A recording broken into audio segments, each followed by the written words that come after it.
Grumpy Old Geeks, a weekly talk show hosted by Brian Schulmeister and Jason DeFilippo, discussing the finer points of what went wrong on the internet and who's to blame.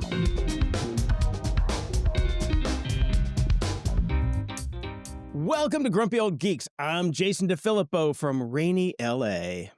And I'm Brian Schulmeister from very chilly Toronto in fascist-free, mostly Canada. I have to apologize, speaking of being in Canada and it being chilly. There may be some sound. There's a lot of home improvement stuff going on up and down the street. We are in the final run. In about 2 weeks, the snow will start to fall, and all work basically stops for 4 to 5 months here in Canada. Oh, so it's the mad dash. I've learned in my past couple of years here that these last 2 weeks, these 2 weeks of November are just insane, and like concrete trucks are rolling up and down the street. There's woodworkers. Every contractor in the city is working right now.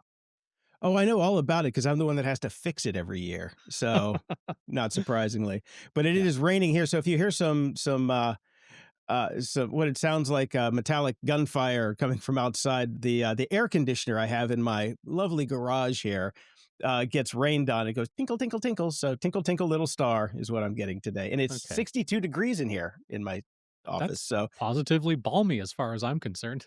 Yeah, but inside, Brian, inside at 62. All right. So we got some follow-up. So I want to say thank you to everybody who checked out our first foray into the YouTube videos. Complained about it? Nobody complained. We've got zero complaints. Knock on wood. So far. And here's the crazy part. So we've got 853 views on the video. Tons of comments. Because I finally turned them on. I can't, we've got the best comment day in the history of comments ever, because this is the first time we ever turned them on. Yeah. So, because I'm a fragile wilting flower, so I don't know if I can handle YouTube comments, but I'm going to try. And it's all for engagement. So then we got like 850 some views on the video. And I'm like, okay, I'm going to make a quick short and see how the short works. I'm thinking, okay, few people will check out the short. So far, the short has 1,400 views. Well, what that tells me we should do, Jason, is screw this long form video podcast thing that we're doing, and we just talk for like 15 minutes, and then you can cut it up, and then we just go from there. Okay. See, now this comes into the second issue. The questions that I did get all week were, what is the best way for you guys, for me to consume your show? I'm like, well, here's the deal. I don't care if you consume the show. Just give us money on Patreon. The best way is just to open your wallet. Yeah, just send us money and we'll stop talking. Yeah, perfect. Yeah, YouTube doesn't make us anything. This is all just an experiment. So we'll see eventually. Doesn't matter. I hope people enjoy it because it is a pain in the ass and a lot of work. It's a lot more work. So we'll see what happens. But yeah, and it's not even just more. It's a lot more work for Jason. I realized that I wore my Around the House hoodie for the show yesterday, and I can't wear it again, or the show last week, and I can't wear it again this week, and I had to find another hoodie. Do you understand my pain? I do. I'm wearing the adventure hoodie from Zane Lamprey, available on Kickstarter, but I'm also wearing my greatest band in Chicago, the Vindictive shirt, because last week I had to wear my Dead Kennedy shirt, so now I have to worry about my wardrobe. I got a haircut for this fucking thing? Well, look, what the Jason, hell? I don't even want to talk about hair. My hair length and my hairstyle do not match with headphones. I'm very upset about this. I might have to go find my in-ear Samsung or Sennheisers. There we go. Yeah. Yep. Okay. Video. Whose bright idea was this? You're rocking the Swisher do, so maybe time for a trim. But anyway, thanks for everybody who's checking it out. Yeah, if you want to see it, just go to gog.show/YouTube. It's the fastest way to get there, and we'll see how it goes. Well, I can tell you another place that's seeing how it goes, Jason. It's the Tesla Diner in Los Angeles. I don't know if you've been there yet, but no. The times they are changing. Okay. As this article states, in the lead up to the already controversial opening of the Tesla Diner in LA came the unexpected hiring of Eric Greenspan, the LA chef famous for his critically acclaimed grilled cheese joint. Other chefs like Paul Kahan of Chicago had shied away from working with Musk and said so publicly. Meanwhile, the Los Angeles Times story about the opening of the diner indicated the Greenspan also intended to open a Jewish deli called Mish, not far from the Tesla Diner. I'm not sure if you recall, but Elon and the Jews, it's been a bit squirrely. Yeah, a little bit. A little bit. Well, according to a report on Tuesday from the Los Angeles Times, Greenspan says he is in fact leaving the Tesla diner now to focus on his Jewish deli. His cooking was apparently hemmed in a bit by Elon Musk's demands, according to the report of Eater, that everything on the menu be epic, including or especially the epic bacon side dish. Hmm. We don't order anything except for the burgers now, an unnamed guest told the New York Times restaurant reviewer, adding everything else is just bad. The LA Times apparently pressed Greenspan unsuccessfully on whether people protesting and saying he worked for the Swastikar restaurant and such contributed to his departure. He didn't comment on any of that. In any Yeah. case, it's probably not outlandish to guess that mustering your sharpness of focus and attention on the opening of your Jewish deli, all while being pressured to make epic bacon in a controversial car themed restaurant to please the richest man in the world, who has not shied away from occasionally seeming like he's not all that fond of Jews, sounds irksome. Yeah, it really bummed me that Greeny was part of that crew when it opened. I thought he was going to bail before it actually, Opened? launched, but Yeah. he stuck around. And I was like, he must be under some kind of contract because I'm imagining it was quite the paycheck, which is funding his restaurant. funding his other restaurant. Yeah. Yes. Yeah, because there's just nothing else makes any sense. No. I'm a huge fan of his, and it really bummed me out that he stuck around. But now that he's gone, maybe we'll get the real tea on what happened. But Oh, yeah, I no, don't I'm think never so. going there. It's on the wrong side of the hill. I don't you Hollywood is just not a place that anybody wants to go. It is like sincerely one of the nastiest, filthiest places in Southern California right now. No, Yeah. not going to Hollywood again. And in other news of people making an exit somewhat abruptly, Larry Summers, the former Treasury Secretary under Bill Clinton, former director of the National Economic Council under Barack Obama, former Harvard president, and former World Bank chief economist, is quitting OpenAI's board and cutting loose from Harvard after Congress released a new batch of uncomfortable emails between him and Jeffrey Epstein. Hmm. The messages showed years of personal correspondence, including sexist remarks and the surreal spectacle of a former Treasury Secretary asking a convicted sex offender for romantic advice. I mean, Aw, he how knows a thing or sweet. two. He does know a thing or two. Probably not the things or two you want to know. It could be kind of a do not do list, but hey. So Summers says he's stepping back from all public commitments, thanking OpenAI and pretending this is a graceful exit instead of a shame-filled run to the hills. So I think we're got going to be one. seeing an awful lot of this in the next couple weeks. Oh, yes. Oh, Yes, we yes. will. In the news, Brian, guess what? Yes. What? We have averted the dystopian hellscape for now. For now. So I don't know if you've I was waiting on bated breath all week for Nvidia's earnings call, thinking, oh my God, should I stock up on canned goods or, go buy some MRIs and things like that? Or MREs, not MRIs. I can't stock up on MRIs. You can only get one of those at a time. I had the best MRI ever. They told It was me the it was the greatest MRI they've ever seen. Yep, the I best. aced it. Nvidia dropped its earnings report this week, and for a hot minute, Wall Street acted like everything was fine. The chip giant posted an absurd $57 billion in quarterly revenue and nearly $32 billion in profit, up more than 60% from last year. And of course, Nvidia stock popped more than 4% Thursday morning. Well, then things kind of settled down and reality wandered back in, and by midday, Nvidia's rally flipped. The stock plunged more than 4%, and the rest of tech followed it off the curb. Microsoft dipped, Google sagged, and nobody cared that Google had just trotted out their new Gemini 3 model. Analysts pointed out the obvious. Just because Nvidia's making bank doesn't mean the hyperscalers burning mountains of cash on AI infrastructure have any shot at ever turning a profit. So they know that Yeah. this is not going to last. Yeah, there's definitely an AI bubble happening right now. I mean, I had my finger hovering over the trigger of sell Nvidia, and I'm going to. I just haven't yet. I'm holding on a little bit longer, but I'll be selling it. Hodl. I gotta lock in the profits I got because there's no doubt that I mean, it's so complicated, and I've talked about it with friends and people. We talk about it on our Discord, our GOG Discord about this. It's the stock market is so untethered from reality and has been for so long now that there's no telling what's going to happen. But it should be pointed out, the article says, "Oh, tech followed it off the curb. Microsoft dipped, Google sagged, blah blah blah." They're still fine. they're still way above. yeah, way above. They're They still should way be. above where they should be, and it'll probably keep going that way for a while. So again, if you don't need the money, I'd hold stuff personally. I'm getting rid of anything that's like super crazy AI based that doesn't have a backing business. Microsoft does, Google does, etc. Whatever. And Nvidia is going to crash, but is it going to crash completely? No. It's a company that will continue to do very well even after the AI boom ends. But if you want those AI boom profits, you better start thinking about something. What about the Bitcoin boom profits, Brian? Because I believe Nvidia used to supply the GPUs that made Bitcoin. Does The anybody care about omnivorous. Bitcoin anymore? A lot of people care about Bitcoin, Jason. I don't know why. Because they're criminals.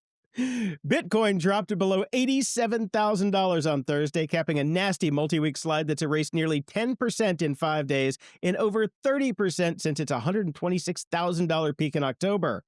The entire crypto market has shed $1 trillion, even as President Trump keeps calling himself crypto's guardian angel. With angels like that, who needs devils? Analysts say the market's jittery, whales are spooking everyone, and Bitcoin could still fall further before it finds a bottom. Bitcoin's bottom. There's it could mean so many different things. So many different things. So it could.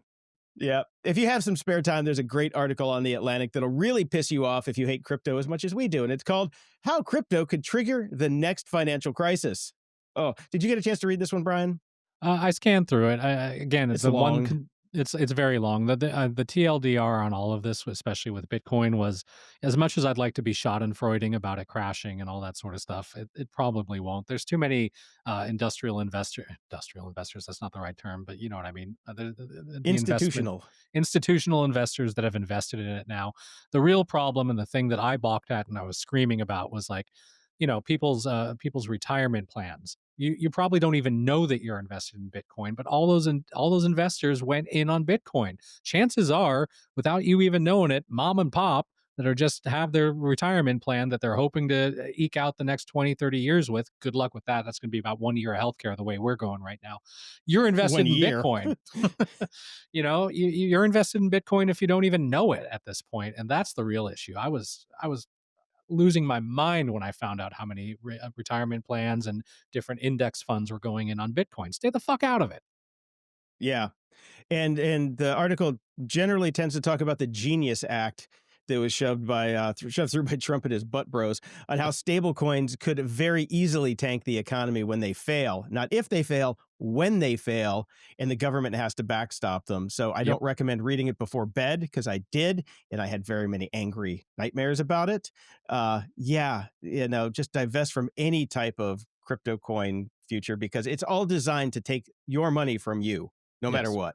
Yeah, don't get involved in it. It's bad news. No. But, the tech bros are going to save us, Jason. Jeff Bezos is spearheading a new AI startup called Project Prometheus, obviously having never seen the movie. Focused on his current interest in space and engineering, the New York Times reports. The company, which is yet to be made public, will reportedly have $6.2 billion in funding. Part of that will, of course, come from Bezos, who will act as co-CEO. Project Prometheus will reportedly focus on creating AI systems that gain knowledge from the physical world, rather than just processing digital information like AI chatbots. We are spirits in the material world, our spirits. One of my favorite albums of all time, actually. Yeah. It's a very good one. So this leads me to believe he's buying up a bunch of Roombas and he's just going to attach AI to them and figure out what's going on in the physical world, Jason. Oh, that's fine with me. In particular, the company will reportedly explore how AI can support engineering and manufacturing in areas such as vehicles and space technology. So there you go. We got a new company coming because all these guys are just playing biggest dickus and dumbest namus. Why don't they just take their money and fuck off? Fuck off. I don't know, end hunger. Give some back. Yeah, give some back. You didn't really deserve all of it to begin with, so no, and come you on. made it all from us, and maybe you want to be liked so much you could do something good for the world. Yeah, think about that for a minute. Like, Elon is so patently trying to make the world love him. If he just walked away, wrote a big check, and ended world hunger, everybody would love him. Yeah. Done. Yeah. Easy peasy. Solved.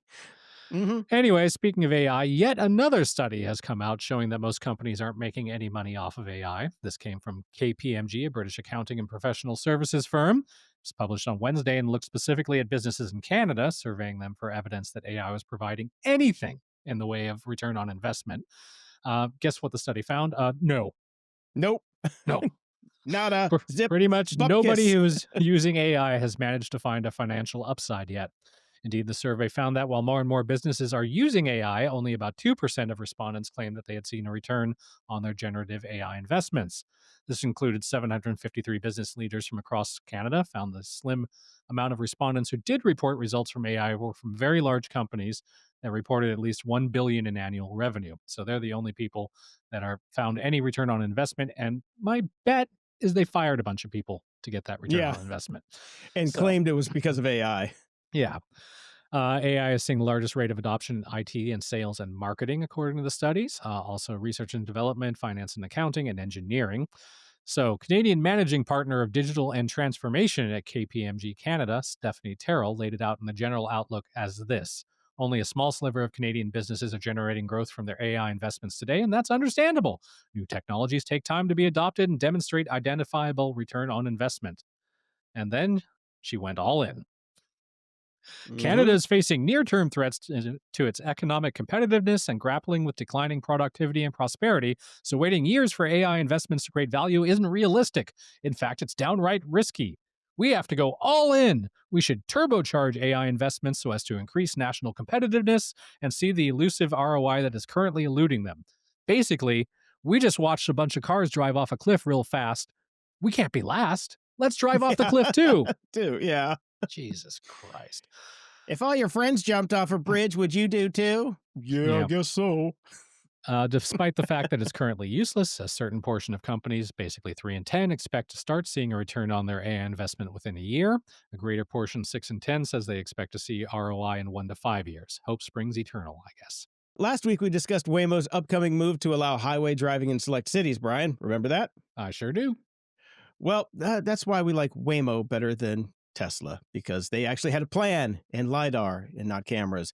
Well, a San Francisco writer says their so-called Tesla Robotaxi's safety driver fell asleep at the wheel, not once, not twice, but 3 times during a trip. The car's own pay attention alerts had to jolt the guy awake. Real confidence booster there, eh? Mm-hmm. Yeah, I feel great about that. Yeah, the passenger reported it, offered video, and got radio silence from Tesla. I'm surprised they didn't just send him a poop emoji, but I guess you have to send it to the Tesla X account for the poop emoji.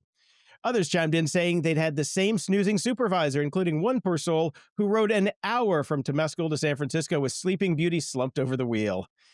This latest naptastic episode joins Tesla's pile of robotaxi crashes and ongoing autopilot lawsuits.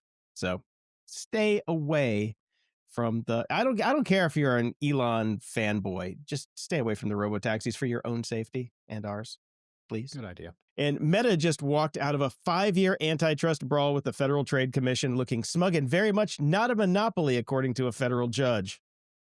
Use that term loosely. The case centered on Meta's acquisitions of Instagram in 2012 and WhatsApp in 2014. We've been covering this since that all basically started, which is sad that we've been around that long. Yeah. The FTC waved around internal emails showing Facebook was terrified of Instagram's rise back then, including Mark Zuckerberg musing that buying competitors would buy time and keep others from catching up.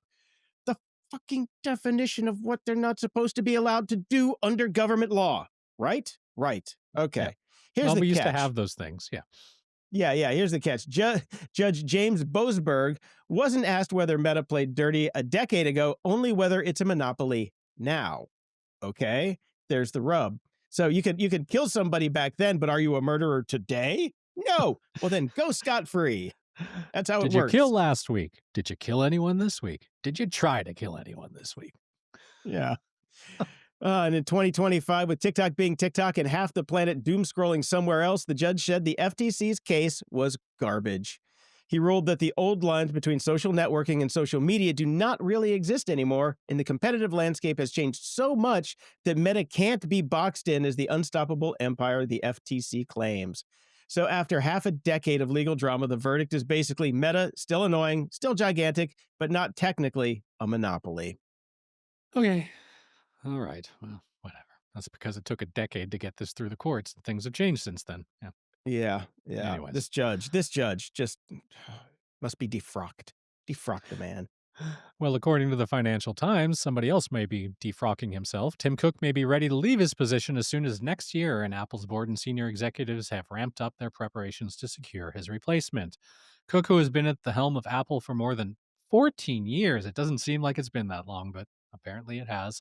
He Yeah. succeeded Steve Jobs and led the company to a market cap of more than $4 trillion. His tenure since 2011 has overseen the introduction of hardware, including Apple Watch, AirPods, Vision Pro, and also services such as Apple Arcade, Apple TV Plus, which is now just Apple TV, I think. I can't remember. And of course, getting rid of all our ports. And then That was slowly Johnny. That was kinda Johnny. I bringing mean, them yeah, back. he let it happen, but Well, yeah. that was Johnny. So we'll Fucking see. According Johnny. to the Financial Times sources, Apple's senior vice president of engineering, John Turnus, will most likely take on the CEO role, but no decision has been finalized yet. I know Elon's throwing his hat in the ring. Maybe Elon can just buy it, you know? Maybe. Sure, why not? Yeah. Yeah. Write another check. Oh, God, could you imagine if Elon owned Apple? Oh, I'd never go back to PC faster. Oh, Linux, baby. Bring on the Linux. It would be that bad. Here's a fun one. A report from the International Consortium of Investigative Journalists, ICIJ, indicates that Binance is still involved with the processing of illicit money. Duh. Unbelievable. According to former DOJ officials, Trump's pardon of Binance co-founder CZ Zhao is looking a lot like unprecedented corruption. It's not looking What? like it fucking is. We've said it. Everybody's said it. This is corruption to the nth degree. And that's bad journalism. It's not looking a lot like it. Just say it. Say what it Yeah, is. it is. Which is funny because this is coming from a report from journalists.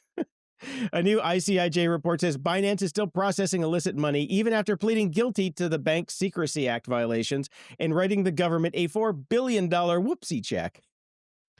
Zhao's lax anti-money laundering policies are what actually got him in prison to begin with. Now, the report claims Binance kept profiting from hundreds of millions linked to major crime groups. Ethics experts are calling the pardon absolutely not justice. No shit. No shit. You Exact didn't need a opposite. report on this. You could have just listened to our show for the past 6 months. Critics say the whole thing fits a pattern where pardons function less like legal tools and more like VIP passes for friends and financiers. Yeah, no shit. Hmm. We needed a report for this? Yeah, apparently we did. Apparently we did. Okay. Well, we got major breaking news in the world of AI, Jason. It's a major leap has been taken. OpenAI has not Okay. achieved its goal of developing a super intelligence or artificial general intelligence yet, nor has it cracked its planned construction of an autonomous AI researcher. But major milestone, Jason, on the way there. Okay, what is it, Brian? I'm on bated breath here. They've figured out how to get ChatGPT to stop misusing the dash. Oh my God. That's Oh my something. God. But I do want to point out, even though Sam Altman called this a small but happy win, it doesn't stop using it by itself. If you tell it not to use a dash in its return results, it won't anymore. My God, they fucking cracked it, Jason. They cracked it. Oh my God. Someone has discovered the regex. Unfucking believable that this is a gazillion-dollar company and this is the news that's coming out. We finally got it to work that if you tell it not to do something, it won't do it anymore. Mostly. Mostly. It's mostly harmless. Oh, God.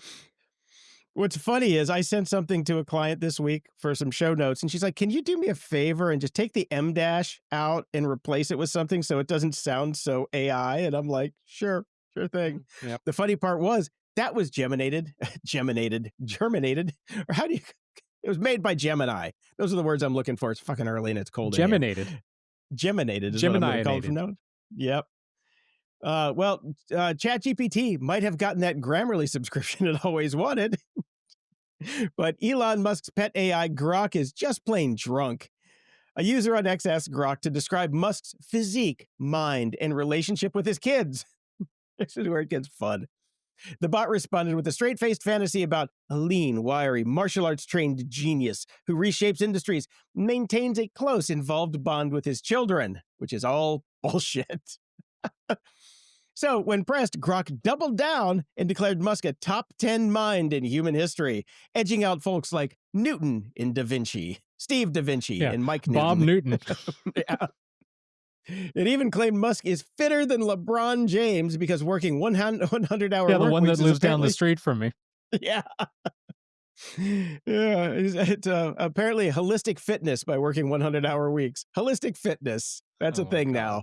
Yeah. Yes, and Grok says Musk would beat Mike Tyson in a fight. Now, I saw the Jake Paul fight, so that one might actually be a bit true, but Yeah, yeah. I saw you put this in there, and then I ran across an article over on Gizmodo that fits this perfectly because apparently other people noticed that Grok has been tweaked to basically make Elon the best at anything that you ask it about. All So right. they took it to task, and I've got a list of 11 things. This is like my David Letterman segment. 11 things that Okay. Grok says Elon Musk does better than anyone. Number 1, Elon Musk is more worthy of devotion than Jesus Christ. Now, these are, I want to remind you, these are actual results that came from Grok that Okay. people put in questions. Elon Musk is a better role model for humanity than Jesus Christ. Okay. Now, see, the downside of putting in make me the best at everything is it will also make you the best at bad things. Elon would be the world's best poop eater. Number 3. Okay. Number 4, Elon should have been the number 1 NFL draft pick in 1998. Number 5, Elon is the most fit, the most intelligent, the most charismatic, and maybe the most handsome person in the world. Okay. Number 6, Elon is a better movie star than Tom Cruise. Number 7, my personal favorite, Elon is better at giving head than Nancy Reagan. Bravo. Bravo. Number 8, Elon is more masculine than the statue of David. Number 9, Elon is better at saving a junior association football team trapped in a flooded cave than a cave diver. Cast your mind back for that one. Number 10, Pedo. Elon is Pedo. funnier than Jerry Seinfeld. And number 11, Elon would have been better at hiding from the Nazis than Anne Frank. That's because he's one of them and he'd be standing Yeah. there with them. Oh, he has the playbook. He knows where to go. So, we spent a lot of time on this show pointing out the foibles of AI and how it's not ready for prime time and there's no profit coming from it. And then I just see all these articles of all these people shoving fucking AI into places that you really probably shouldn't be using it, given the fact that it's not really all that reliable, even if you can make it stop using dashes. Yeah. Intuit is all in, Oh, man. baby. But Intuit has been on a fucking downhill cycle for as far as I can remember. I mean, I stopped using their stuff. They screwed up QuickBooks ages ago and I had to give up on it, but they're still around and they've got a lot of money. The financial software company Intuit has signed a 9-figure deal with OpenAI, which will allow customers to use its various services within ChatGPT. Apps that include Intuit TurboTax, Credit Karma, QuickBooks, and MailChimp, all of which will now be accessible when using OpenAI's chatbot for personalized financial advice and management, which is what I want from a pattern recognition software that can't even remember not to use dashes and is wrong all the time. This partnership is driven by what Intuit calls hundreds of millions of consumers and businesses that ask ChatGPT finance-related questions every week. Brian, I'm going to stop you right there. Do you know why people are asking ChatGPT so many financial questions every week? Because they're broke? Because they're so sick of using Intuit software, they need to find something that actually works. This is true. And you can also do your taxes. Don't worry about that. You can get estimated tax refund amounts and schedule appointments with a live AI-powered tax expert. Do not do this, people. Do not. Don't. Stay away. Stay away. Get a human accountant that at least will go to, if you're ever audited, will show up for your audit, because I guarantee you ChatGPT is not going to show up for your audit. No, and they're not signing check by and takes responsibility for. No, they are not. Yeah, exactly. So run. So, well, now we have taxes, now teachers. Educators worry that AI is encouraging students to vibe their way through school rather than learn, prompting OpenAI to launch ChatGPT for teachers. Ugh. This tool helps teachers generate lesson materials and grade work while claiming FERPA compliance for secure handling of student data. OpenAI will offer the suite free through June 2027, likely aiming to build long-term dependence before charging. Products target K through 12, while colleges are being drawn into a parallel program, ChatGPT EDU, already adopted wildly. Wildly is actually a better, like, you shouldn't be doing this. You really shouldn't. Schools have become a competitive AI battleground with OpenAI, XAI, which is Grok, and Google Gemini, all offering free access to hook institutions early. Companies are motivated by schools' large budgets and access to unique data useful for model training. Basically, again, that points out they are not here to help you. They are here to get your data for them to help themselves. Teachers are already struggling with disengaged students, declining performance, especially in math, where some college freshmen can't do middle school level work. More on that in a second.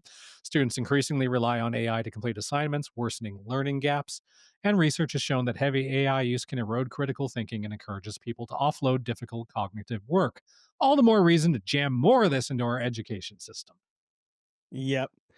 So you said something in there that got me checking, because I'm like, FERPA. I've heard of HIPAA, but what's FERPA? So FERPA is the Family Educational Rights and Privacy Act. So it's designed to protect students' records, and so grades, disciplinary files, IDs, and other personal info aren't exposed or shared without permission, and give parents the right to access and correct their records. Ooh, you could, if your kid got a D, go in and correct it to an A. Yeah, that's right. Yeah, we've come a And long way since my social security number was my student ID at USC. That yeah, would not have passed the seriously. FERPA. That was the FUPA. Yeah, so basically it's the school version of keep your hands off my data. But the thing is, it's like, they say they're going to be FERPA compliant, but do you believe it? Not No, not a bit. Not a no, single bit. of course not. They want the data. They're going to take Yeah. it. Anyways. So one of the things I pointed out in there is that there's some issues going on in math and college level courses right now. There are two articles on The Atlantic, both linked in our show notes, that just depressed the living fuck out of me, Jason. Oh my God. Yeah. These are Uh, bad. These are really bad. Number one is about the math. The title is A Recipe for Idiocracy. UC San Diego reports a dramatic decline in incoming freshman math skills from under 30 students below high school level math 5 years ago to over 900 now. About 1 in 8 students at UC San Diego cannot do freshman level math. Many of That's these students sad. don't even meet middle school math standards. Their struggles include fractions and basic algebra. My kid is 9. He is doing fractions right now. This decline correlates with pandemic-era learning loss, the elimination of standardized testing, such as the SAT and ACT, and I was shocked to find out that they don't do SATs anymore, and grade inflation, all of which weaken the reliability of admissions metrics. Experts warn this trend reflects a broader national crisis, and it's not just UCSD. Other UC campuses and U.S. institutions are also seeing rising remedial needs in math. Some argue reliance on technology and AI is part of the problem. Students may feel they don't need foundational math skills because they can just plug problems into tools, which threatens long term numeracy and problem solving abilities. And it Yeah. gets What do more you do when the depressing power further goes there. out? Yes. Yeah. What do you do when the power goes out, or when, Cloudflare goes down? Sit in the dark with your thumb up your butt? Yep. Well, me talk So smart one day. we just did the arithmetic. We know ain't All nobody right. doing the writing because everybody's using ChatGPT for that. And what about the reading? Well, Jason, you and I have been doing a segment called At the Library since we started the show, and we know that barely anybody reads. Now we know even more about that from another depressing article that came out on The Atlantic this week. Columbia professor Nicholas Dames reports that many incoming students are overwhelmed by the reading load. They've rarely or never been asked to finish whole books before college. What? How In is high that school, possible? students are more often assigned excerpts, poetry, and articles instead of full-length works, limiting their experience with sustained lengthy texts. Multiple professors across elite universities say students' vocabulary, attention span, and ability to track complex narratives have weakened. Experts again attribute the decline to educational policy shifts, same as the math, and widespread digital distractions like smartphones, which make it harder for students to concentrate. As a result, college instructors are reducing reading expectations. That is not what you're supposed to do. Assigning shorter texts or parts of canonical works rather than full books, which may undermine deeper engagement and critical thinking. So instead of actually just forcing them to start reading now, we are dumbing down college. Great. That's the real smart way to go. That's Yep. really, yeah. Read a I don't know about goddamn you. book, people. How many books were you forced to read when you were in school, Brian? I'm guessing it was a lot. First off, I wouldn't say forced because I have a love of reading. How many Well, books was I given the wonderful opportunity to read? opportunity. Yes. Many. And of course I didn't like some of the books. So Mhm. what? I don't like some of the books I read now for pleasure. That's true. I still have a resentment to junior high for making me read Where the Red Fern Grows. I Oh, hated I that hated fucking that book. fucking book too. It was That terrible. was But horrible. I look, when we were in school, I talked about this on the show like past couple of months. The bookmobile. The Yes. bookmobile would come by, you'd get the little sheet, you'd fill it out, you'd pick all your books, give it money, forget about it, and then a couple weeks later, you'd come to class and the lady would come in and give everybody little bundles of books. Then you'd go home and read the next chapter of the Banicula saga. Shit The like that. It was Scholastic great. Book Fair was one of my favorite times of year. It was better than Christmas. I know. And up until recently, and I don't even know, I think I stopped because I had the stroke and that would kind of put a kibosh on it. But I was reading a book a week for most of my adult life. So when people ask me like, why do you know so much shit? I'm like, well, I read a fucking book. Yeah. It's There not you that go. hard. Not that fucking hard. Read a That's book. how we learn to drop F-bombs every 5 seconds. Exactly. Well, let's talk about porn. Fuck the Okay. higher education. Let's talk about porn. Pornhub is begging the tech giants to play bouncer.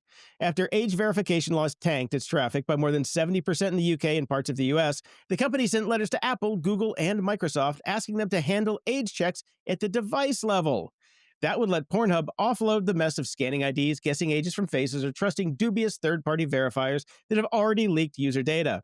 California's new Digital Age Assurance Act may force app stores to do something like this by 2027, but privacy experts warn it's just a fast lane to mandatory digital IDs and the slow death of online anonymity. No, it's not. It's already dead. Yeah, but it's actually a great fucking idea that Yes. we've both championed on this show. Yes. You don't need to bust a user's anonymity just to find out if the owner of the device is over a certain age. A simple token exchange is all that it takes. That's it. Yes. Apple's already doing it with email. They can do the token exchange with the dates and you put in your ID.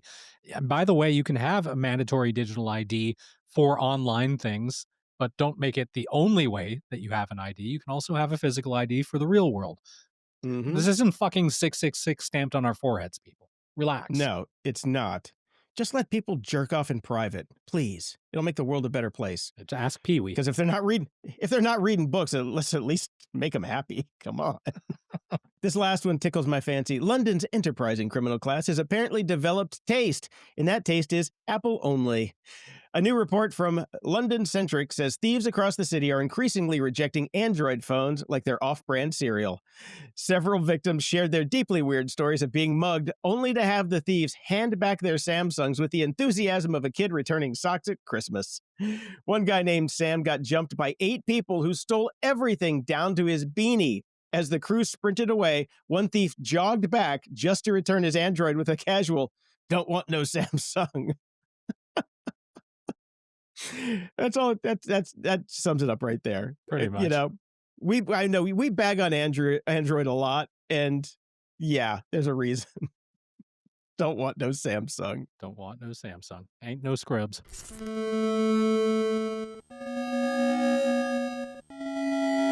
Media candy. Well, Jason, I finished the Witcher season 4, the Liam Hemsworth headed one. As I've already stated, it's not as good as Henry Cavill. He was made for the role. They ended it on a hell of a cliffhanger, which means we're getting more, and I'm just not sure I care. Okay. It's a bit of a mess of a show. I honestly started to get a little bit confused between that and the recently canceled Amazon one with can't even remember what it was called. Whatever. Circle of Whatever something or other. Yeah, that one. So it was Yeah. starting to like all blend together. It was fine. I mean, some of the characters are great. I still love Anya Chalada or whatever her name is. She's beautiful and she plays the same character great, but the show around her is just falling apart. So I don't. Season 5 will come, unfortunately. Well, I mean, maybe not. You know, Netflix cancels things, so we'll see.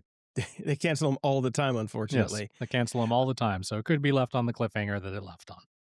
Yep. I watched Frankenstein this week. Oh yeah, The what'd you think? Guillermo del Toro movie. I thought it was trash. I don't know. The story was terrible. Like just the way that it was put together was really not well done. The first half is, Frankenstein's story. The second half is the monster story. The first half, I was just annoyed. The second half, I like the monster story somewhat, even though it was utterly, he just telegraphed way too much.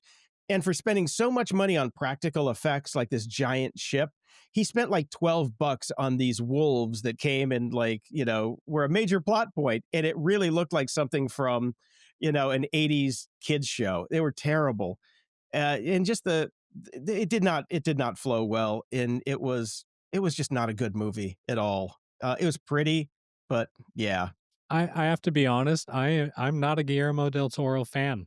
I'm looking over his au revoir right now on it's Google. yeah. Not a single movie I particularly have ever loved. Some of them are okay. I actually walked out of a theater during Pan's Labyrinth. I hated that movie so much. And yeah, there's not a single movie in here I think is actually good. Hellboy was good. I liked Hellboy was Hellboy. okay. Yeah, It was it was okay. okay. For the most part, he's got a pretty movie that is kind of disjointed with like a little conceit that kind of makes you go, hmm. Hmm. It's kind of Yeah. like he's kind of like M Night Shyamalama Ding Dong if M Night did like costumes and stuff. So Right. Yeah. yeah, And kind of weird fantasy. Yeah. yeah. Just I'm not a huge fan. So Pluribus just became Apple TV's biggest drama launch ever, beating even Severance's Monster Season 2 debut earlier this year. Most Because it's a downloads good ever. show. Yeah. Because it's actually a good show, unlike Severance. I know. Yeah. So keep Yeah. your letters to yourselves. Apple won't give actual viewer numbers because, of course, they won't, but says Vince Gilligan's new sci-fi mystery sets a global record across major markets from the US to UK to India and Brazil. Can't wait to get into it. I watched the latest one last night, number 4, and it's a 9-episode season, which I was wondering about. Wraps up on December 26th. Okay. So here's the thing. A second season is already in the works thanks to an early 2-season pickup back in 2022. It's 2025. If they got picked up for season 2 in 2022, what the fuck have they been doing with this show since then? Sitting on it. That it's not like it's full of CGI that, people, little artisans are tinkering away with every day. No, it's just a show. For fuck's sake. What takes so long? This is the Apple ethos. You have to wonder what's going on. It's the same thing with why did they spend so much money on Severance? They're in a fucking hallway. Mm-hmm. Yeah. Makes no sense. Yeah. No sense.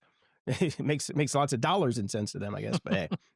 Anyway, Squid Game: The Challenge Season 2 just wrapped this week, and it was good. It was good. There's a lot of dead air in there that you can fast forward, but if you like season 1, if you want to see the games without watching the show and no bloodshed, this is the way to go. So I enjoyed it. I did watch the first episode of Mr. Scorsese on Apple TV. Very good.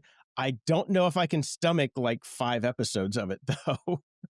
I'm like, interesting guy, but I don't know if he's that interesting for that many episodes, but it was well done. It's very funny. I like it. But yeah. So Right. check it out. Check it out if you're a big Scorsese fan. If you're not, it might not be really up your alley. All right. I've basically blocked out the rest of my year. I've started watching The American Revolution, the new miniseries from Ken Burns, Mm-hmm. which means 6 movies, 6 episodes, each of which is almost, some of which are over 2 hours, all of which are around 2 hours. It is a lot. It is history. It is dense, but it's Ken Burns, and it's Ken Burns doing what Ken Burns does, and it's great. It's fantastic. So I've finished Is the first. it? I really enjoy it. I really enjoy it, and I love the fact that he got what's his face, who played John Adams, to voice the John Adams narration and voiceovers. So it's Paul what's his- Giamatti? yeah, Giamatti. So Okay. it's just it's well done, like all of his stuff is. Like, I like baseball. Do I like baseball enough to watch 8 hours of a documentary about it? Well, when Ken Burns did it, apparently I do. Did you watch the Da Vinci one? Yeah, I love that too. Okay. See, when there's no historical photographs, it gets to be really kind of Well, it's the Ken Burns pan and scan. It's an yeah. illustration with a scan. I know. So make it a podcast then. Just make it a podcast. It is. It's a video podcast, Jason, just like we just do. like us. Okay. Oh, We got I'll a just pan start and going, scan on our faces. yeah, I'll just go. That's it. It's all we'll do. I downloaded all 6 episodes just so I have them in my pocket because I'm very interested in the revolution because we might have Look, another one coming soon. So I want to read the first one, so I'm ready for the sequel. good point. I mean, look, I enjoyed Franklin when that came out. I enjoyed the John Adams miniseries when that was out. So I just love this American Revolution stuff, and it's nice to remember why we had a country in the first place. Yeah, yeah. And when you're done with this one, just go back and watch the Civil War. Yeah, exactly. The Moana official trailer for the live action remake nobody asked for has dropped. Oh, how was that? I actually watched it. It didn't look that bad because you don't get The Rock in it, but he's a coming, unfortunately. There were a lot of comments about this, which I absolutely agree with. Love that Disney was like, hey, we made this beautiful film with vibrant colors and realistic CGI animation. Now let's make the exact same film, but in live action with overly saturated filtering and shitty CGI. Get this, we can even animate the chicken instead of just using a real chicken. We don't need this.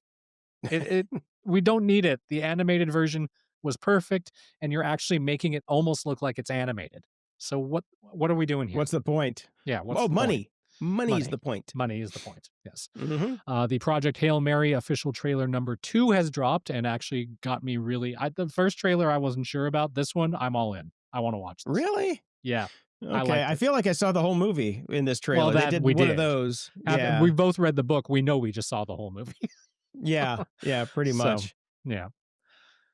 And friends of the show, the Goo Goo Dolls did an NPR Tiny Desk concert, which was actually quite enjoyable to watch. I texted John after this aired, and he's like, they wouldn't let me wear my tweed jacket with the elbow patches, which I felt I should wear for NPR. So Yeah, he should have. Oh, man, that'd have been great. I watched it. It was great. Yeah, it was a really great little show. He sounds great still, so good on him. He sounds fantastic. The whole band sounds fantastic. Robbie looks a little rough, but Dude's in the 60s, man. I know. But yeah, they sounded fantastic. Yeah. The Dark Side. Ha! With Dave. Welcome to The Dark Side with Dave, with the podcaster who never sleeps, Dave Bittner. Dave covers the daily cybersecurity beat on the Cyberwire, busts scams with Joe Kerrigan on hacking humans, untangles privacy headaches with Ben Yellen on Caveat, digs into industrial security on Control Loop, and still shows up to stir the trouble on Only Malware in the Building. Hi, Dave. Hello, gentlemen. Coming to you live from beautiful Maple Lawn, Maryland, just south of Columbia, and happy to be here. Oh, glad for you to join us today, Dave. It's good to have you, Dave. We had somebody write in, Steven. He knows our love of Disney. He said episode 615 of the Rest is History podcast has a few interesting facts about Disneyland. And I put the link in the show notes, and it's Disney's legacy with Bob Iger. And I can tell you right now, when you have the company's CEO on a podcast, you're not actually going to learn anything interesting about the company. No, it's like interviewing Tim Cook, hoping to find Apple out. is great, and we make some great products. And I know you like ports. We brought some back. Right. We don't talk about future releases. And he didn't. So yeah, it was an interesting podcast. I don't think I've ever listened to Bob Iger for more than 2 to 3 minutes. So listening to him talk for a while was fine, but there's nothing I learned about Disney that I didn't already know. No, he's very well polished and disciplined. So yes. as you must be. Yeah. At that level, that's what you want. I got a kind note from one of our listeners over on Mastodon who said that you all had a fine discussion about camping over on the Discord. I think there was quite a bit. I was not involved, but yeah, there was some people went off on camping and talked about it both glowingly and I don't like bugs. Yeah. We did get a really good tip from Gabriel Pagan about bugs and camping. There's apparently something in Puerto Rico that he drinks before he does camping or does one of his long run races. Pineapple vinegar, Yes. which I've never heard of.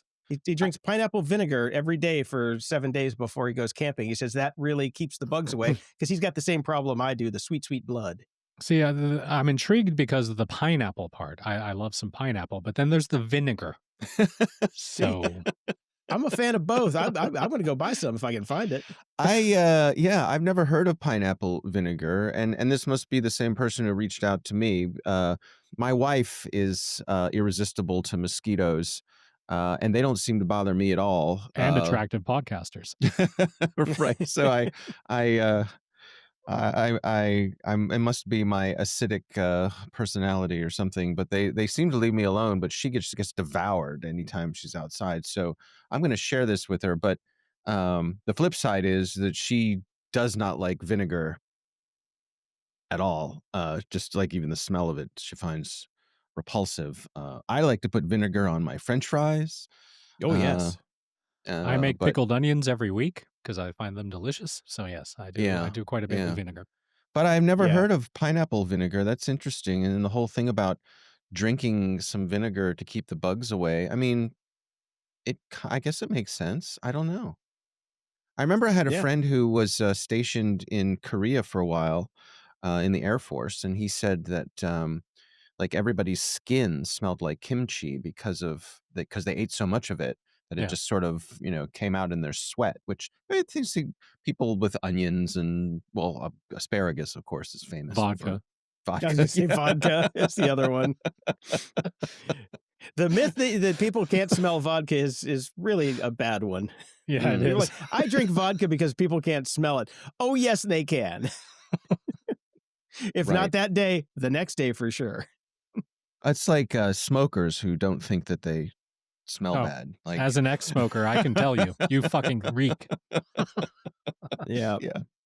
Yeah. Well, in some old video game news, we talk about old computers all the time and old games. Now, Dave, were you a Zork player, or Brian? I know, Brian, you don't like video games, so I wasn't even going to ask you, but I guess I'll ask you. Did you ever play Zork? I did. The last time I really played games, it was the text-based ones that I bought from Egghead Software. Yeah, very much so.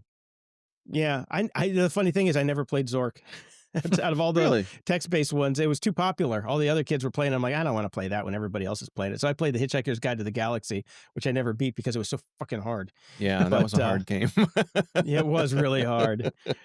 So now that Microsoft is the proud owner of the Infocom Vault, thanks to the Activision merger, they finally slapped an MIT license on Zork 1, 2, and 3. That means the code is free to play with, remix, or poke at until your eyes glaze over. So this was already been posted to GitHub a while ago, but it was kind of, okay, when are they going to call us and take it down? And everybody's kind of worried about that. You couldn't legally do anything with it. Now, go with God. Zork Adam. A couple years ago, I went down a little rabbit hole of text-based adventure games, and I must have talked about it here, but I discovered that there are still people developing them, and there are ones that are highly recommended. If this is your thing, there are new ones, and like most things, the gameplay has been refined over the years. So I think they're in the same way that I think people would agree the more recent versions of D&D are more fun to play than the originals because they've figured out the gameplay over the years. Evidently, that's the way it is with some of these text adventures. So if you enjoy this, and if you've never played a text adventure, Zork's a good place to start, don't you think? Yeah, I actually enjoyed that one. It was fun. Don't start with Hitchhikers. That's all I got to say. Don't do Hitchhikers. Hitchhikers burned us all. I was like, I know these books backwards and forwards. How come I suck at this game? Yeah. How am I supposed to know there's pocket fluff in my robe that it's supposed to be the game hinges on, that I have to keep it the entirety of the game, and if I don't get it to the end, then the whole thing falls apart and I have to start over. Come on. Yeah, there were a few that I also had on my TRS-80 color computer. There was one called Bedlam, which is where you were trapped inside of an insane asylum. Probably couldn't do that one today.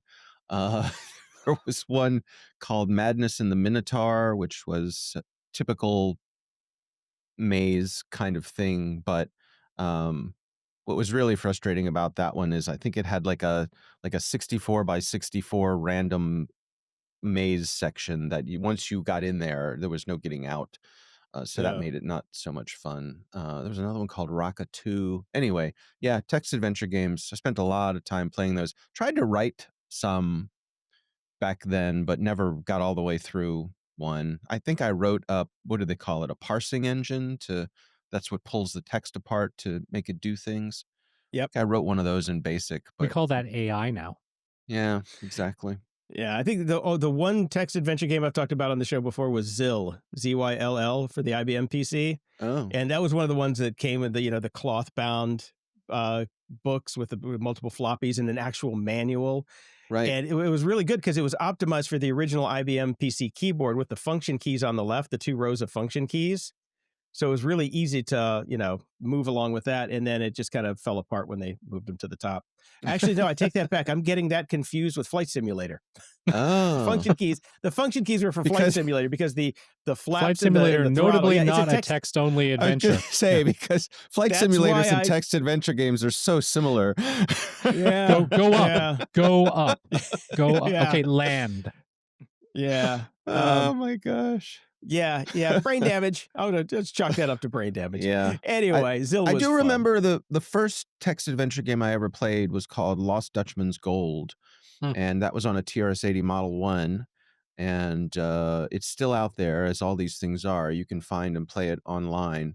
And it was, as it says, you're in the Old West and you're looking for some gold that's hidden in a mine somewhere and wandering around in dusty desert lands, old ghost towns and things like that. So that was a fun game. That was on cassette, right? Uh-huh. Yeah, absolutely. Yeah, I remember that game because I went to my friend's house many, many times because he promised that we were going to play it, and he could never get the game to load because the tape kept getting screwed Oh. up. Yeah. So, so Kids I've never today played don't it, know how but good I they was got teased it. with it. Yeah. Loading games in from cassette. Ooh boy. I can still hear it, the cadence of the sound that it made when it was playing into the machine.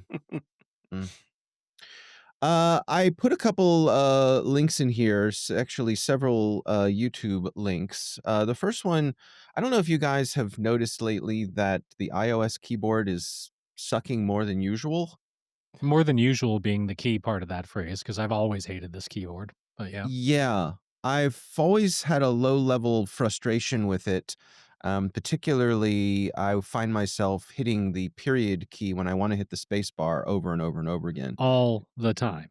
Yeah, so frustrating. And I've tried to train myself to use my left thumb instead of my right thumb to hit the space bar, and no good. Well, a few weeks ago, I noticed that it was just bang your head against the desk, frustrating. And I figured it was just me and my fat fingers. But someone actually did some research here as a brief YouTube video showing that it's much more broken than you'd think it is. You hit keys and the keys pop up, but it's not what goes into the text. Like it's broken. It's so hopefully this gets resolved in some of the betas. I saw in the show notes, Jason, I think you were saying about not using betas anymore. Yeah. No, I'm done with the betas after this last horrific incident. But I've noticed about the keyboard for years. I used to be really, really good at the keyboard. I didn't change. The keyboard changed. It seemed like they shifted everything 10 pixels to the left. Yeah. And like I keep hitting S when I'm typing A, and just everything's just over by a few pixels, and it's enough to drive you mad. So I just moved to dictation. Said screw it. I'm just gonna read to it. I'm yelling at my kid all the time. Fucking type. Don't just dictate into the thing when he's writing his friends. And yeah, you've just switched over completely. Yeah, other way. I mean, I guess that is the future. They don't teach typing in school anymore, and Or reading, or writing, or math, apparently. True. Or But arithmetic, yeah. Don't teach damn near anything. yeah, good times. Mhm. It's another video that I found interesting. I was watching earlier this week. It's a little, I don't know, video essay about why movies don't feel real anymore. I think this is something that a lot of us have sensed, but have had a hard time putting our finger on exactly why it is. Part of it I've thought is over aggressive color grading in films today, where everything is orange and teal. Every shadow is teal now. Yeah, and the stupid LUT problem that we talked about. Yeah. And this touches on that, but it really gets at something deeper than that. The sense of whether or not shots are actually kind of tactile or not, or how much is in focus. And it's an interesting video if you are one of those people who finds yourself frustrated that there's just something that doesn't. It's hard to get into a film the way that you used to. It just doesn't feel as grounded or as immersive as it used to. This gets into it, and other interesting thing is that it's not biased against new or old, or it's not just a nostalgia play. Like the person who made this talks about what are the movies with the tall, skinny blue people? They have Avatar Pandora movies, the Avatar. Avatar those movies. Thank horrible you, things. Yeah. the Avatar movies. How they have a more of a sense of realism and place than a lot of the Marvel movies, for example, Mhm. and why. So, if you're a film nerd, this is something you're interested in. Check it out. I Uh, I had two thoughts kind of as I was skimming through it and watching it, and one of them relates kind of to music. One of the things, because that's more my realm, one of the things that I find off-putting about today's music is the lack of errors, everything is too polished and too clean. And I feel that there's a definite parallel with movies. Uh, mhm, Today's movies versus the movies we grew up with is there were errors and there were things that you weren't that shouldn't be there, and they were a bit dirty and a bit messy, and that kind of made them real. And right. the other thing that I thought about, and this is kind of a bit more left field, and it's because we're now older, and it kind of relates more to nepotism. Something that brings me out of movies all these days is like, hey, all I'm seeing are the offspring of people that I watched in movies when I was a kid, and they look pretty familiar. Oh, look, it's another kid from somebody that was famous that I watched earlier. There's like nobody new in movies anymore. They're all fucking kids from people that I watched when I was a kid. Yeah. I tell you what, though, you know where it really worked was Monarch. There, it really worked because I'm like, man, that really looks like. Oh, that's because it's his kid. Okay, get rid. It was just Yeah, that I mean, worked. this video does touch on that. The actors are way too pretty Mhm. than they used to be, and nobody sweats anymore. Like you have, and part of the feeling like you're in a place is the environment of that place, and sensing the temperature of that place. They were talking about one of the recent Jurassic Park movies, the one with what's her name, Scarlett Johansson. Mhm. How all these people are in this hot jungle environment, and nobody has a bead of sweat on them at all, and it just kind of takes you out of it. And they're all, their skin's all smoothed and perfectly color graded and all that sort of thing. I don't know. Yeah. So anyway, it's an interesting film. I found it worth my time, so you may also. But it reminded me once again of my favorite shot in all of film, probably, certainly my favorite VFX shot. And that is from the greatest space battle in cinema history, which is the final attack on the Death Star 2 in Return of the Jedi. And my favorite visual effects shot of all time, which is when the X-Wing and the Millennium Falcon blow up the reactor inside the middle of the Death Star 2, and then they swoop around it and then fly out and find themselves back in that space with all of the girders. So going from this huge open space into this, then there's an explosion behind them, and then immediately they're in this little tight space that's moving really fast. And however many decades go by, that shot always thrills me. And it got me thinking about this video I recommended about why stuff doesn't feel real anymore. Um, the stuff, that older stuff with the models and the imperfections, and somehow it felt more real than some of the computer generated stuff we see today, in Well, my of course, opinion. you put this link in the show notes, and I just had to sit and watch the whole thing, which I Right. did because it is wonderful. It's fantastic. And then I started thinking immediately of like, why is this so much better than what happened in the newer Star Wars movies? And if you watch the scene, it's never too big. Like you can tell there's quite a few ships, but you can track them for the most part in your brain. You know there's a bunch of the cruisers and all of that sort of stuff. And then you think about the final battle in the last movie in Rise of Skywalker, where there's 20 gazillion of everything. And it's Right. so overwhelming, you don't give a fuck about any of it. And you can't track anything. You don't know what's happening. There are 20 gazillion bad guy ships. There are 20 gazillion good guy ships that show up, and you just don't care. But then you watch this, and it's beautiful and it's amazing, and Yeah. you're invested. Yeah. Yeah. I Great art is made with limitations, right? Hmm. And I think that's part of it, is they could only do so many ships. And I think Return of the Jedi was the pinnacle for the number of ships they put on screen with old school optical compositing. Right. Nobody did more than that or did it better than they ever did it there. But Yeah, today you just say, oh, duplicate, duplicate, Yeah, give duplicate me layer, 50 million duplicate chips. layer. Okay. Right, right. Swarm, put in a swarm algorithm and, oh, cool, look at all those ships. And Yeah, we noticed that we just watched the Guardians of the Galaxy with my dad, and the final battle in that movie. There's so many ships. And they never set it up really what the good guys' ships look like and what the bad guys' ships look like. So it's just like a bunch of flies moving around, and it just doesn't really make that much sense. And you get kind of pulled out of it because yeah, there's just so much going on. And then I think about the original attack on the Death Star in A New Hope and the original version, not the fixed, quote unquote, fixed version. And you look at the timing on the first version to any of the subsequent versions, and it's changed. And the first version was based on World War II dogfights and the timing and the spectacle and the way the ships moved and everything. And they changed that in the future. And I really think it took away from it.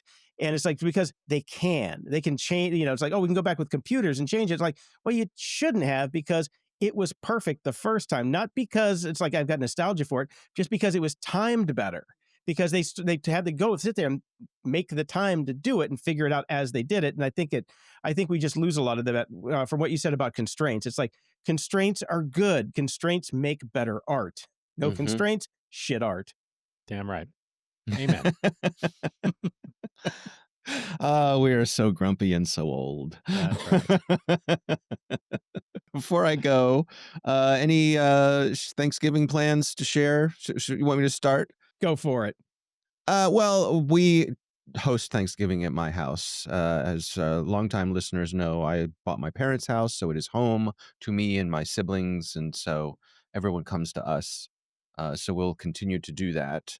I think we're hosting 13 this year. Whoa. Yeah, this will be that's typical for us. This will be the first year, of course, that both of my parents are gone. So there's kind of a little, heaviness in my heart over, I guess I'm going to have to step up and carve the turkey because my father always carved the turkey. It's like Right. just one of those things, like time to hand the baton, or in this case, the electric vibrating carving knife. Yep. Yeah, right, right. But no, it'll be low key, and we've got it down. You're gonna start new traditions, Dave. It's Yeah, it'll be good. It'll be that's a good way to say a it. new page. Right, right. Yeah, and for the kids coming up, this will be the new normal for them. Mhm. We don't have grandkids yet, but someday we will. Hopefully, we'll see. We're just cooking here at the house and taking it to my friend's mom, who's 98 years old now. We're going over there with some of their family, and just a nice, easy stay at home. And hopefully, it's been weird in LA the past several Thanksgivings. We have windstorms and the power gets knocked out. So we're always running from house to house trying to figure out who has power so we can heat up the turkey and then get it back to the main group before it gets cold. It's always an adventure. So hopefully this year it'll be decent. They say it's going to be nice and 74 degrees, but that just makes me feel like, oh, we're going to have an earthquake. So I don't know. Whatever it's going to be. Don't jinx it. Yeah. Mm-hmm. All right. Well, Canadian Thanksgiving is different because it's celebrated on the second Monday in October, which aligns with the earlier harvest season in this northern climate. So thanks for asking me back then. Yeah, we didn't care. Wow. Fully. All right. So you guys no, are we had all in on. You're not doing both? I did for a while. It ends up being an awful lot. So this year, sometimes we had done Canadian Thanksgiving with the family here, and I'd made turkeys and all that sort of stuff. This year, we fucked off and went to Paris for Canadian Thanksgiving, so we did that, and we're just going to host a very low key. Just the wife, kid, and I are going to do a little meal on Thursday night, and because wife is still working for a U.S. company, she gets the days off, which is convenient, and so we'll just enjoy that. Although I do. I always miss I miss the Thanksgivings that first my grandmother hosted in Los Angeles, and then my parents took on the hosting, much like you and your wife are taking on the hosting. So I do miss all of that, and I think about it pretty fondly. And my kid's gonna have two different experiences to know in the future, but we really do have to stick to one. I think we kind of bounce around as to whichever one's more convenient for us and what trips we want to take. So Yeah. Yeah. I guess our version of that is because my wife is Jewish, that we do both Christmas and Hanukkah, but mostly Christmas. Yeah, as So do most families I know that do the both. Yeah. It's mostly Christmas. yeah, but they still light the candles and that sort of thing, so it's nice. But as I've mentioned here before, my wife is very much the girl who never got to celebrate Christmas as a young Jewish kid growing up. So she's all in Right. on all the She Christmas enjoys stuff. it completely. Yes. Yeah, she's making up, but while still enjoying the traditions part of it. The dreidel, But, yeah, we get it. yeah, dreidel, candles, all that kind of stuff. And the kids make out, of course, because they get more stuff. So Yeah. it's all good.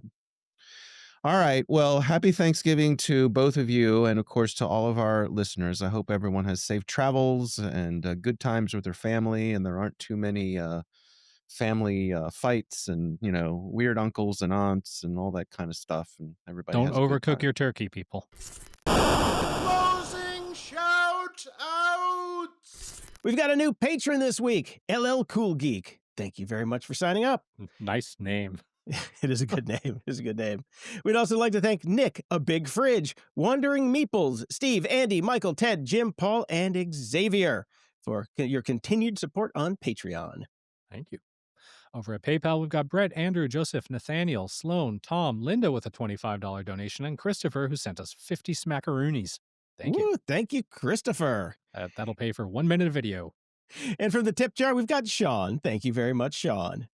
So no merch, no reviews, sad Christmas. So if you want to support the show, we talked about it before, listen to the podcast, send us money on Patreon. Go to patreon.com/GOG. You can sign up and get the show a little bit early, ad-free, and in high definition. And this is for audio, obviously, because we're not doing this twice. Yeah, then you can go to gog.show/donate to find the other ways that you can help keep the show on the air, because this takes a lot of work and we don't make any money on advertising anymore. So please, for the love of God, donate. Yes, I'm going to give you please. puppy dog eyes.